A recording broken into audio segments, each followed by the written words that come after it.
ഇരിക്കൂർ കുഞ്ഞാമന കൊലപാതക കേസിലെ പ്രതികളെ 10 വർഷത്തിനു ശേഷം ക്രൈംബ്രാഞ്ച് പിടികൂടി.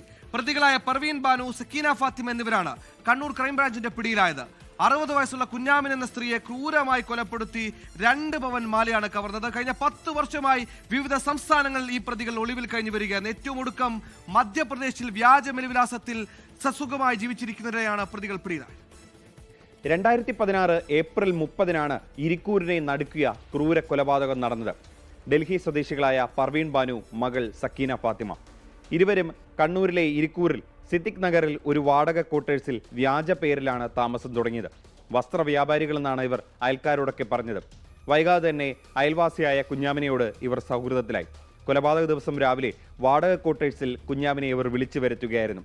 കുത്തിക്കൊലപ്പെടുത്തി. അതിനുശേഷം അവരുടെ ദേഹത്തുണ്ടായിരുന്ന 2.5 പവന്റെ മാലയും വളയും ഇവർ കൈക്കലാക്കി. എന്നിട്ട് നാടുവിട്ടു.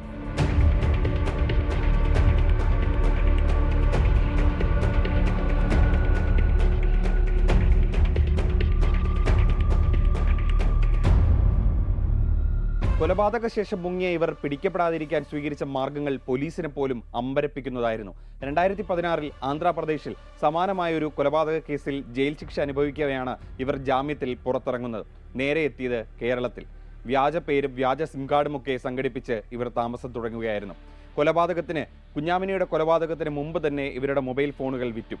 പകരം കർണാടക സ്വദേശിക്ക് വസ്ത്രങ്ങൾ സൗജന്യമായി നൽകാമെന്ന് പറഞ്ഞ് ഒരു സിം കാർഡ് അയാളുടെ പേരിൽ വാങ്ങി. അതിനുശേഷമാണ് ഈ കുറ്റകൃത്യം നടത്തിയത്. 7 ഭാഷകൾ ഇവർക്ക് അനായാസം കൈകാര്യം ചെയ്യാനാകും. കേരളത്തിനകത്തും പല ജില്ലകളിലും കേരളത്തിന് പുറത്ത് പല സംസ്ഥാനങ്ങളിലും ഇവർ വ്യാജ പേരുകളിൽ പല പേരുകളിൽ മാറി മാറി താമസിച്ചു. അങ്ങനെയാണ് 10 വർഷം ഇവരെ പിടികിട്ടാതെ പോലീസ് വട്ടം കറങ്ങിയത്. 2016-ൽ ഇരിക്കൂർ പോലീസായിരുന്നു ആദ്യം കേസ് അന്വേഷിച്ചിരുന്നത്. പിന്നീട് ഇവർ പല സംസ്ഥാനങ്ങളിലായി ഒളിവിൽ കഴിയുന്നത് പോലീസിനെ കുറച്ചൊന്നുമല്ല വെള്ളം കുടിപ്പിച്ചത്.